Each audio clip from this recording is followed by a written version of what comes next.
What is going on? It is Nate the Game Guy coming back with another video at hand, and today I want to talk to you guys about the toughest decisions that I've had to make right here in the game room.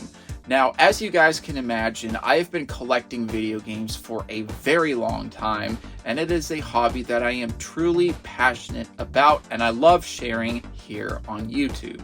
However, even though I do love the hobby, there are some choices that I've had to make down the road that weren't necessarily the easiest decisions to make. Nevertheless, that they had to be done at some point or another. So of course, right here in this video, I'm going to share some of those decisions that I've had to make right here in the game room and with the game collection. So without further ado, let's dive right into this video subject and take a look at some of my toughest decisions right after the intro.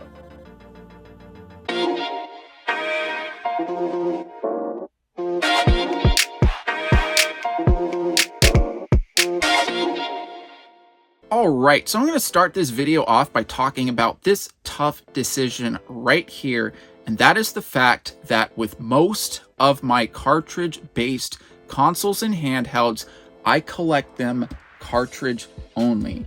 So I'm sure a lot of you are probably thinking already, did I do this because it's too expensive to collect complete in box? That is definitely a factor. However, there was a while on the Nintendo 64 where I did collect a lot of games complete in box that I've got in another part of the game room right here, as you guys can see. But as right here are all of my Super Nintendo games that I've got out on display at the moment. And one of the big reasons, in fact, I would say this was the main reason as to why I decided to collect pretty much almost all of my cartridge-based consoles cart only, is the fact that, in my opinion, I feel that if you have them complete in box, it's not necessarily too good of an idea if you plan to play these games at some point, because when you take them in and out of the boxes get creasing. They're not very durable for long-term use, so they can easily get bent, they get creases, and they're just not necessarily the best things to put the games in for long-term use. They're great for collecting purposes if you want to have that extra value and that extra authenticity of, hey, here's everything that the game came with. But for me, with my personal collecting goals, even though I don't plan to play every single game I collect, I do want to have the freedom where I just take the game off of the shelf, I pop it into the console to play at any moment, and I'm good to go. Now, let me talk about my exception right here with my rule of thumb of collecting cartridge only for cartridge-based consoles. Really, the only consoles that I will collect complete in box for are Master System and Sega Genesis, because at least with those are more durable and were made more appropriately for long-term use and storage for the cartridges as well. But going back to Super Nintendo and Nintendo 64, another thing that kind of made me determine that, hey, these boxes weren't necessarily meant to be used for putting your game back in once when you were done. I remember there were some Super Nintendo bundles where you would buy a console back in the day and it would come with a free game. That free game would not come with the box that you would normally buy off of a retail shelf. So that tells me back in the day that if Nintendo really wanted those boxes that those Super Nintendo games were placed in to be used to put your game in once you were done, I'm pretty sure those would be included with those bundles back in the day. And for a while, I wasn't really collecting a lot of cartridge-based consoles because of how expensive they were and all that. But after doing a lot of thinking and all that, that's when I decided to come to the conclusion that collecting cart only for most of my cartridge-based consoles just makes the most sense for me. Now this right here was a tough decision to make and a scenario that I absolutely hated dealing with, and that is replacing all of my Wii cases. So I know a lot of you new viewers are already asking, what are you talking about, replacing all of your new Wii cases? Several years ago, I decided to build all of these shelves, and they are custom made, so that way I can move the shelves up and down depending on the size of the game or games that I'm putting on the shelf. I used a polyurethane spray when making these shelves because the paint that I used before that had polyurethane already placed in it was unfortunately discontinued by Home Depot.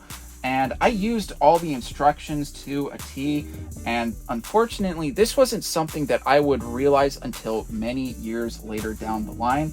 But there were quite a few Wii games where unfortunately they would get some pretty bad yellowing at the bottom. So as you can see right here, even though I replaced a few right here, see this yellowing right here? That just does not look good at all. And unfortunately, this was just not a good situation to deal with. I was pretty angry, rightfully so, and I've decided to do, considering that I had so many Wii games, this was my thing that I decided to do. Every time I would buy a lot or a bundle of Wii games, whether it's online or locally, any games that are duplicates, I will just swap out the cases. The bad cases will go with my duplicates, and I will sell my duplicates. Of course, I'm not going to be some scumbag and like not say that there's anything wrong with it. I'm just going to show, like, obviously the picture, or I already show the picture of, hey, you've got some yellowing on the bottom, here's what's going on, da da da da da.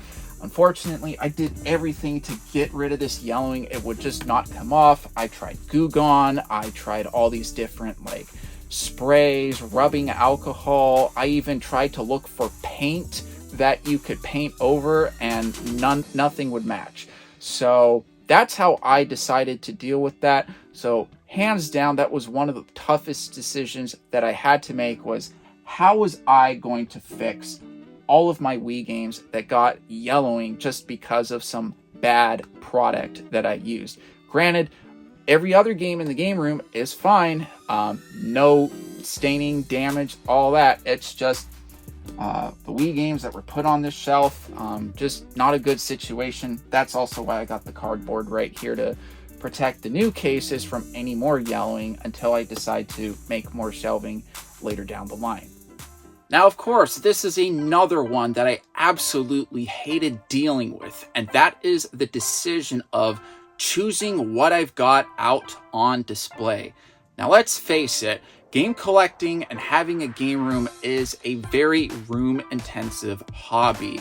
It is not hard at all to fill up space with games, collectibles, banners, whatever it is, to fill up room here in your game room. Of course, with me, with over time, I would be adding more things to the game room, whether it was stored displays and collectibles and extra games or whatever that I don't have in the collection, right? And, you know, there finally came the day where I'm like, okay, you know what? I probably can't have everything out on display. I've got too much stuff. I want to keep the stuff, but I got to be smart as, hey, with this game on the 64 or on the original Xbox or whatever the console may be, I'm probably going to have to make the decision of, hey, how likely am I going to be playing this game in the future? And if the answer is relatively unlikely, I'll pack it away.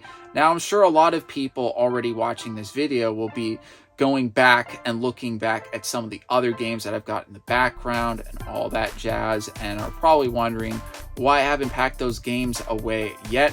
That's just because I'm just convenient at the point where I have enough room for those at the moment, but I'm sure as time goes by, they'll probably have to be packed away too. I mean, it is what it is. Every collector at some point is going to have to decide what goes on display or not, whether they're going to have to decide to pack some stuff away or sell some stuff or trade some stuff. But the truth of the matter is, it's a decision that every collector, if they continue collecting long enough, is essentially going to have to be a decision that they'll have to make at some point. Hey guys, thank you so much for checking out my video. Please be sure to check out these videos here, here, and here. After all, I post a lot of content when it comes to game collecting tips, and other video game related subjects. So be sure to keep an eye out every Monday and Friday where I upload consistently, and I'll be seeing you guys next time.